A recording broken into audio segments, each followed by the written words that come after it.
Deuteronomio nos enseñó dos grandes verdades. Número uno, la importancia de imprimir en la mente y el corazón de esta nueva generación, de nuestros hijos, la palabra de Dios. Que aprendan a temer a Dios, que aprendan a obedecer sus mandamientos para que les vaya bien. Otra de las verdades que aprendimos de Deuteronomio es cuán vital es no solo conocer, también esforzarnos en memorizar la palabra de Dios. Es la manera como hemos de vencer las tentaciones cuando llegan a nuestra vida. Podemos salir victoriosos.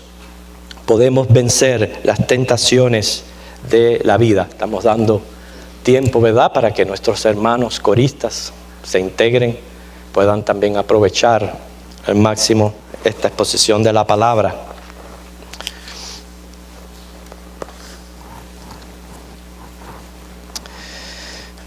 ¿Ha escuchado usted decir algo? Pero se lo digo después que oremos. Oremos. Bendito Dios. Esta parte del culto, Señor, es de suma importancia. Te hemos, Señor, ofrecido un devocional donde tanto tú como tu palabra has sido exaltado. Este es el momento, Señor, en que tú nos hablas y nosotros queremos escuchar tu voz, que alimentes nuestras almas. Haz esta obra, Señor, en nuestros corazones. Pon ese querer como el hacer para que prestemos total interés en escuchar tu palabra y aplicarla. En Cristo oramos. Amén. Les había preguntado si habían escuchado alguna vez decir, ayúdate que yo te ayudaré. Eso está en la Biblia. ¿La ha escuchado decir? En la Biblia dice, ayúdate que yo te ayudaré. ¿Usted sabe dónde está eso en la Biblia? Pues yo se lo voy a decir. Sí, hermano, se lo voy a decir. Sedequías 3:30, búsquelo. Sedequías 3:30.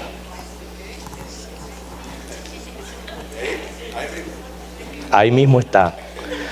Espero que nadie lo haya buscado. Sedequías 3:30. Eso fue lo que le dijo el 3 al 30. Si quieres ser como yo, mejor ser sincero. Y tenemos que ser sinceros, hermanos. Tenemos que ser sinceros para con el Señor. Cuando vamos a afirmar que algo está en la Biblia, mire, mejor que usted sepa ubicarlo, el libro, el capítulo, el versículo, y entonces usted pueda decir, esto está en la Biblia. Pero ¿sabes qué?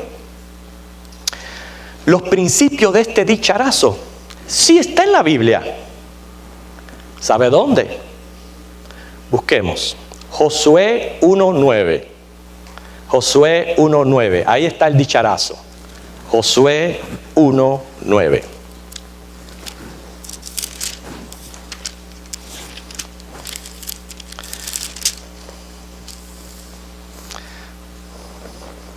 Y veamos, cuando dice, ayúdate, dice, mira que te mando que te esfuerces y seas valiente, no temas ni desmayes. Que te ayudará Dios, lo dice, porque Jehová tu Dios estará contigo en donde quiera que vayas. O sea, ahí está el principio de esto que prácticamente es ver cómo van de la mano la soberanía divina y la responsabilidad humana para todo en la vida. A través de este mensaje vamos a resaltar la importancia del papel de la fe, de cómo respondemos a Dios por medio de su palabra. En una segunda parte de esta serie estamos honrando la palabra de Dios en cuanto a su valor histórico. La historia, hermanos, es de gran valor porque podemos aprender de cómo vivieron las generaciones anteriores, su estilo de vida, sus conflictos, la manera como sobrevivieron, cómo salieron adelante. La historia aporta testimonios, tanto buenos así como malos, para que los consideremos. para imitar o evitar y así poder crecer y tener mejor calidad de vida. Josué es el primer libro de esta serie. Paulo Caso dijo acerca de Josué: el Sagrado Canon aquí nos presenta un libro de historia y de arte histórico que necesita nuestra generación. Una generación prolífica en escritos históricos, pero pobre sobremanera a la hora de percibir y apreciar el valor de la historia. Josué es un libro de guerra y conquista, por tanto es muy propio para todos. Hermanos, no hay victoria sin una previa batalla. No podemos celebrar un triunfo sin haber sufrido o pasado por una lucha. Y Efesios, vayan buscando capítulo 6, lo querramos conocer, reconocer o no, Efesios capítulo 6, presenta una realidad y nos advierte: todos sostenemos batallas espirituales. ¿Usted está consciente de eso? ¿Usted está consciente que todos sufrimos batallas espirituales? ¿Las reconoce en su vida? Usted sabe que todo lo que nosotros confrontamos, y claro, cada problema o cada adversidad que nos llega tiene su nombre y una índole, pero todos son pruebas de fe. Todas son batallas espirituales. Y Josué fue un caudillo que venció. Y por eso este libro aporta tanto a nuestra vida. Efesios capítulo 6, esta es la realidad de todos. Por lo demás, hermanos míos, fortaleceos en el Señor, en el poder de su fuerza. Vestíos de toda la armadura de Dios, para que podáis estar firmes contra las acechanzas del diablo. Porque no tenemos lucha contra sangre y carne, sino contra principados, contra potestades, contra los gobernadores de las tinieblas de este siglo, contra huestes espirituales de maldad en las regiones celestes. Veamos el primer punto, el valor literario de este libro. Es la historia de cómo Dios guía a su pueblo a la tierra prometida. Dios cumpliendo su pacto con Abraham, completando esa obra que había comenzado a hacer en el pueblo de Israel. Y hermanos, esto nos recuerda a todos nosotros los creyentes de que Dios está haciendo una obra en nosotros. Y tenemos que estar persuadidos, como dice, ¿verdad?, su palabra en Filipenses 1:6, que Él va a perfeccionar esta obra en nosotros. Esa promesa que fue hecha a Abraham, Dios la cumpliría. Así también, Salmo 138:8 dice que Jehová cumplirá su propósito en mí. Tu misericordia, Jehová, es para siempre. Dice, no desampares la obra de tus manos. Un breve recorrido histórico. El pueblo de Israel estaba acampado en los llanos de Moab, al oriente del Jordán. Moisés había muerto, Josué lo sustituyó en el liderazgo. Ya estaban por entrar a la tierra prometida. Implicaría guerra, conquista y confiar en que Dios les daría la victoria. Y todo esto que estaba ocurriendo allí en aquel momento, hermanos, ¿sabía usted que es relevante al Evangelio? Salir victoriosos de la vida. Eso lo debemos de tener aquí entre ceja y ceja. ¿Cuántos de los que estamos aquí estamos segurísimos de que saldremos victoriosos de esta vida? Me imagino que los que no han levantado sus manos no están todavía muy seguros, o hay alguien que no está seguro si ha de salir victorioso de esta vida. Le voy a explicar lo que es salir victorioso de esta vida. Que el día que nos sorprenda la muerte o el rapto de la iglesia, vayamos a la presencia de Dios y no vayamos al infierno y a la condenación eterna. Eso es salir victoriosos de esta vida.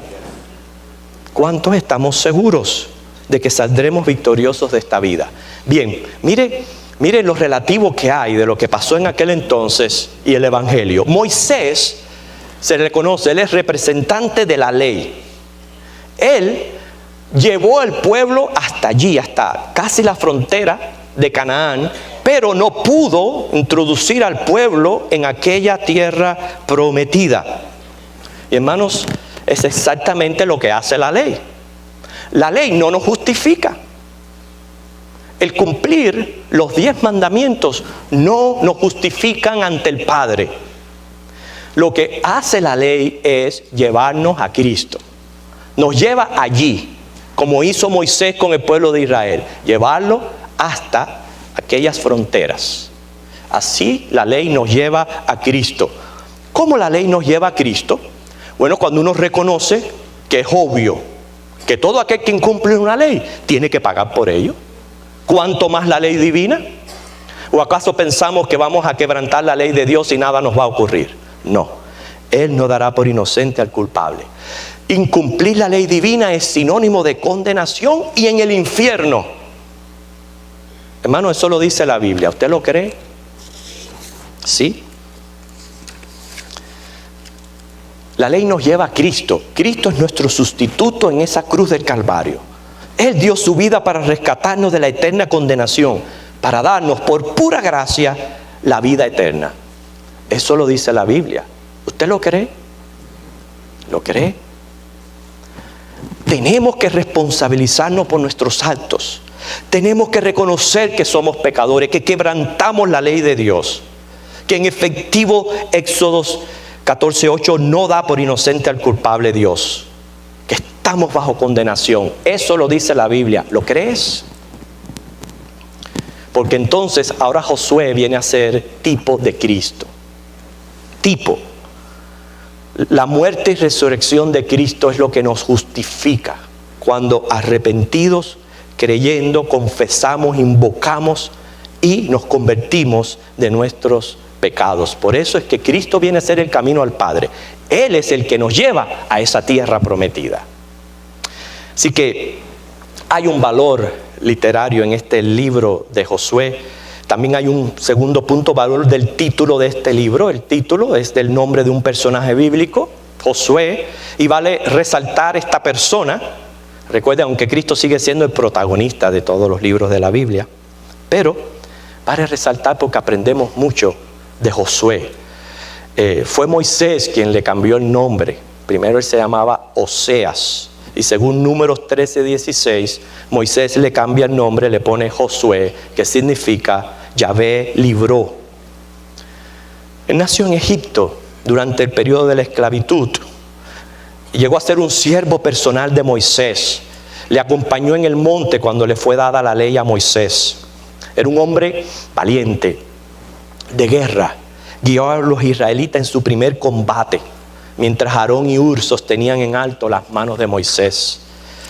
Dios le llamó a sus 90 años y más para guiar al pueblo. ¿Por qué? Porque era un hombre de fiar por su larga trayectoria de fidelidad. Él estuvo presente allí cuando la experiencia en el monte Sinaí. De joven atendió continuamente el tabernáculo del Señor. Era tranquilo, era modesto, pero no se dejaba intimidar por las responsabilidades. Era tremendo estratega en el campo de la batalla, buen administrador, eficiente para mantener armonía entre el pueblo, y gobernó aquella nación durante la conquista y la distribución de la tierra. Fue un hombre que desafió al pueblo en palabras y en ejemplo. Pero hermanos, no fue su proeza militar lo que lo equipó para el liderazgo, sino Dios. Fue Dios y la fe en Dios, la fe de este hombre. Por eso estamos resaltando el papel importante de la fe para poder vencer. Conocemos la historia, lo narra Números capítulo 14, que cuando Dios envió a aquellos espías a reconocer la tierra, solo Josué y Caleb regresaron con una mente optimista, creyendo que podían conquistar aquella tierra aunque les parecía gigantes. Solamente ellos dos. Y hermanos, pensemos ahora mismo en nosotros, porque decimos que tenemos fe, ¿verdad? Somos creyentes, decimos que tenemos fe. Sin embargo, cuando llegan aquellas adversidades a la vida, ¿cómo reaccionamos? Hay veces reaccionamos como cualquier otro incrédulo. Así reaccionamos cuando vienen las adversidades de la vida, porque la fe lo gobierna todo. Muchos dicen creer en Dios, sus vidas proyectan totalmente lo contrario. ¿Por qué digo esto? No lo buscan, no les sirve, y por eso proyectan totalmente lo contrario. Mire, hermanos, el temor a Dios es lo que nos previene de pecar, es lo que anima a la vida santa, a la vida piadosa. Resulta de creer que precisamente Dios es omnisciente y omnipresente y creer en su palabra. Por eso es que muchas veces vivimos realmente como si no fuéramos creyentes, como si no estuviéramos conscientes de la presencia de Dios en nuestras vidas. Hermanos, no estamos luchando solos. Esto hay que creerlo. Creerlo porque Jesús lo prometió. Mateo 28, 19 al 20. Yo estoy con vosotros todos los días hasta el fin del mundo. Él está con nosotros. No estamos solos.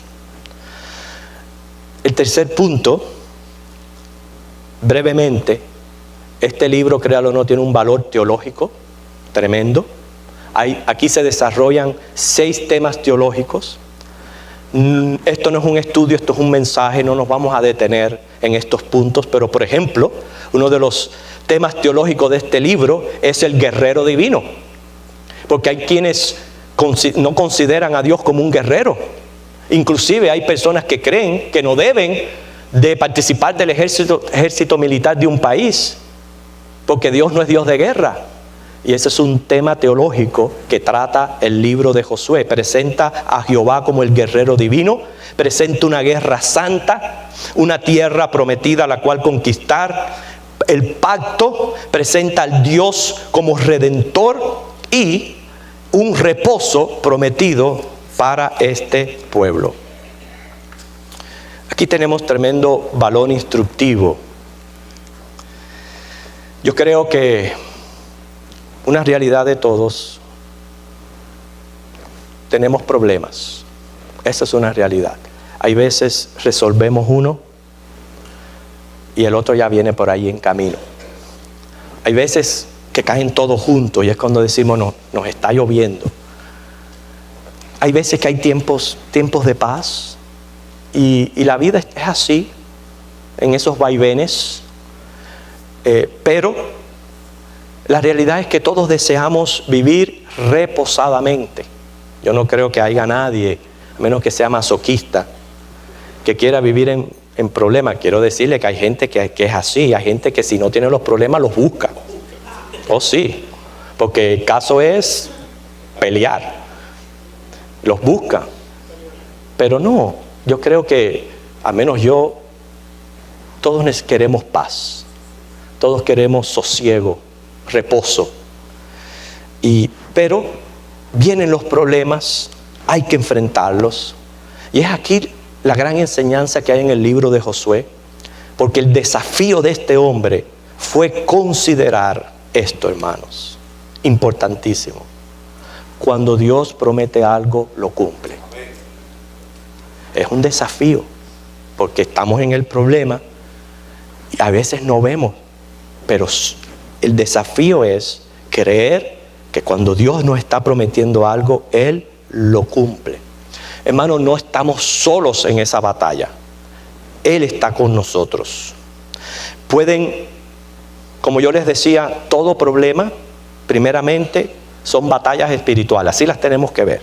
Batallas espirituales. Ahora, pueden ser de índole espiritual, donde hay veces somos atacados en nuestro intelecto o en nuestra manera de sentir. Por eso nosotros tenemos que aprender a pedirle a Dios sabiduría y discernimiento, porque hay veces que no todo lo que pensamos y todo lo que sentimos es correcto, y no nos damos cuenta que estamos batallando y que en esa batalla está también el enemigo tratando de destruirnos, y hay que reconocer todo eso, de que estamos en medio de una batalla de índole espiritual. Otros tienen batallas de índole físico, problemas de salud y problemas que hay veces son serios y grandes. Y la fe es probada, hermano, en estos tiempos. Muchos hermanos entre nosotros aquí han vencido el cáncer, que es posiblemente la amenaza número 1 de la humanidad hoy día. Y han salido victoriosos por fe, han podido vencer. ¿Por qué? Porque nuestra fe es probada en el ámbito de la salud.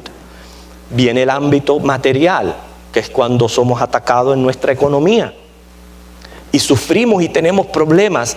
En fin, vea usted que todas estas adversidades, no importa el índole, siguen siendo batallas espirituales.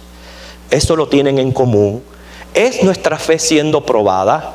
¿Probada en qué? En que Dios va a cumplir su promesa de que está con nosotros. Es ahí donde nos tenemos que preguntar, ¿está o no está? ¿Lo creemos sí o no? Si el Señor me dice a mí, yo estoy con vosotros todos los días, ¿por qué voy a dudar? Si el Señor me dice a mí, si yo estoy por ustedes, ¿quién contra ustedes? ¿Por qué yo lo voy a ayudar? Si el Señor me dice a mí, busca el reino, su justicia primeramente, todas esas demás cosas materiales se las voy a añadir, ¿por qué yo voy a dudar de su palabra? Ese fue el desafío de Josué. En el caso de ellos era una tierra a conquistar que tenían que vencer, pero tenían que hacerlo confiando en Dios. Por eso, yo pienso, sí, cada vez que vienen situaciones adversas, las pedimos que se resuelvan. Pero hay veces pienso que cometemos la equivocación de orar por el problema y no por mi actitud ante el problema. ¿Ven la diferencia? Sí, le presentamos el problema al Señor, pero no la actitud. Pero si yo le presento, si el Señor me da a mí una actitud adecuada para enfrentar ese problema, me ha armado para vencer esta y la próxima que venga en camino. Y eso es lo que yo quiero. Creerle a Dios y luego con valentía y esfuerzo enfrentarnos, que Dios va a hacer ligera la lucha y la victoria. En este caso, estamos viendo al pueblo de Israel como un ejemplo. Estuvimos ya leyendo Hebreos capítulo 3, pero también quisiera que leamos Hebreos capítulo 4.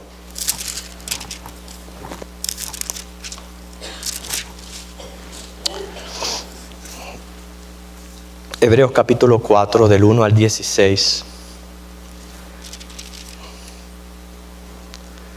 Y de todo esto que vamos a leer, resaltemos el hecho que la incredulidad del pueblo de Israel fue el obstáculo para ellos no reposar. Recuerden, lo que yo quiero es reposar. Estoy en una guerra, estoy en una batalla y lo que yo deseo es el reposo.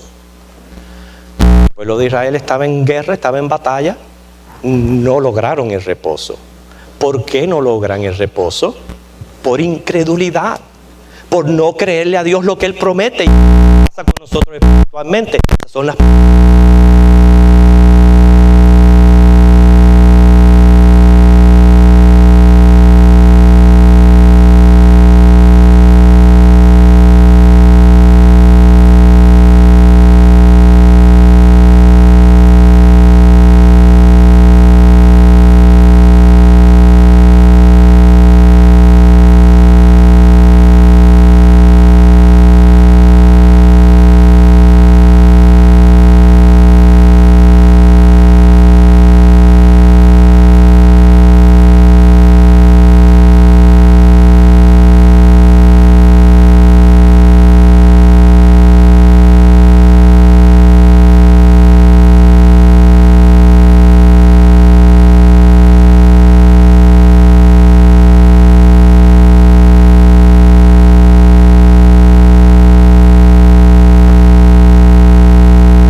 puede ser que aquí haya alguien que no esté seguro y que no esté gozando de la vida eterna. A pesar de que una y otra vez y otra vez y otra vez ha sido expuesto al Evangelio, pero ha endurecido su corazón.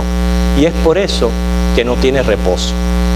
Quiere decir, no tiene paz. Si le sorprende la muerte, no sabe ni a dónde va. Pero no tiene por qué ser así. Porque hay una promesa de Dios, que si arrepentidos recibimos a Cristo como Señor y Salvador, Él nos da ese reposo, Él nos da la vida eterna. Pero esto tiene que ser algo muy personal, hermanos, muy personal. Hay alguien aquí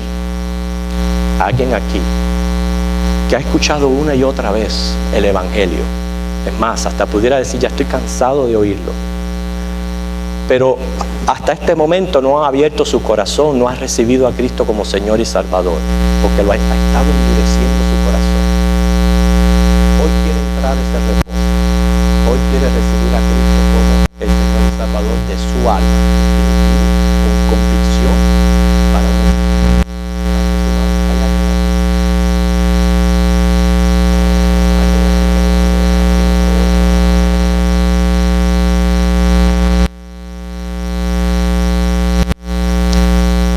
Su corazón. Esta es una oportunidad de salir victorioso de la vida. No insisto, porque esto no es emocional, esto es de convicción, de decir, soy pecador, estoy condenado al infierno, pero Cristo murió por mí y yo lo recibo como mi Señor y Salvador. ¿Usted sabe si usted está en reposo, sí o no? ¿Usted sabe si usted está en reposo, sí o no? Por eso le pregunto, si usted no tiene este reposo y hoy quiere tenerlo, quiere recibir a Cristo como su Señor y Salvador. Muy bien, continuamos. Dice, porque si Josué les hubiera dado el reposo, no hablaría después de otro día. Por tanto, queda un reposo para el pueblo de Dios. Porque el que ha entrado en su reposo, también ha reposado de sus obras, como Dios de las suyas. Procuremos, pues, entrar en aquel reposo, para que ninguno caiga en semejante ejemplo de desobediencia. Porque la palabra de Dios es viva y eficaz, más cortante que toda espada de dos filos, penetra hasta partir el alma, el espíritu, las coyunturas, los tuétanos, discierne los pensamientos y las intenciones del corazón. Y no hay cosa creada que no sea manifiesta en su presencia. Antes bien, todas las cosas están desnudas y abiertas a los ojos de aquel a quien tenemos que dar cuenta. Por tanto, teniendo un gran sumo sacerdote que traspasó los cielos, Jesús el Hijo de Dios, retengamos nuestra profesión. Porque no tenemos un sumo sacerdote que no pueda compadecerse de nuestras debilidades, sino uno que fue tentado en todo según nuestra semejanza, pero sin pecado. Acerquémonos pues confiadamente al trono de la gracia para alcanzar misericordia y hallar gracia para el oportuno socorro. Hay veces creemos que salir de los problemas de la vida, y hay personas que de hecho lo han hecho.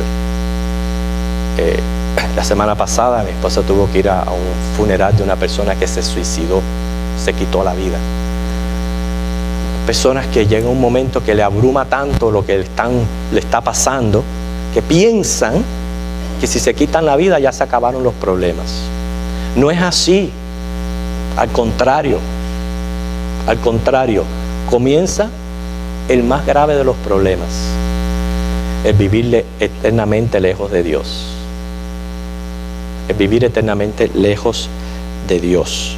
Es por eso, hermanos, que hay un reposo también para nosotros los creyentes. Por eso es que afirmamos, ¿verdad?, que Dios no va a permitir nunca que un hijo suyo llegue a un extremo a tal que atente contra su propia vida. Porque es que tenemos esa promesa de que el Señor está con nosotros. Tenemos esa promesa que Él es nuestro ayudador. Mire lo que tenemos, acabamos de leer. Ojalá hubiera tenido puntos de exclamación para ponerle a todo este pasaje cuando se está anunciando a Jesucristo como el sumo sacerdote, el mediador, el que nos está diciendo, acérquense, pídanme, como diciendo, reposen en mí, en todos sus problemas, en todas sus situaciones. Esa promesa está vigente hoy, hermanos. La promesa de entrar a ese reposo. Pero ese reposo requiere total confianza en el Señor. Así que Josué es un libro de guerra y conquista. Y muy relativo a la vida de nosotros los creyentes. Porque en eso estamos todos, día a día, luchando, batallando. Vienen los problemas, vienen las situaciones. Repito, todas son batallas espirituales. Y unos son atacados de esta manera, otros de otra. Pero es la realidad de todos, mientras esperamos ese total reposo, la total redención. Pero aún así, mientras tanto, podemos descansar en el Señor. Así que, ayúdate, que yo te ayudaré. Fíjense, ayúdate, que yo te ayudaré. Aclaro, no quiere decir que sea ignorante, inerte, irresponsable, negligente cuando se me presentan los problemas o las luchas que sostenemos. No podemos pretender que se van a resolver solos. ¿Ok? No podemos tentar a Dios. Él nos manda a confrontarlo.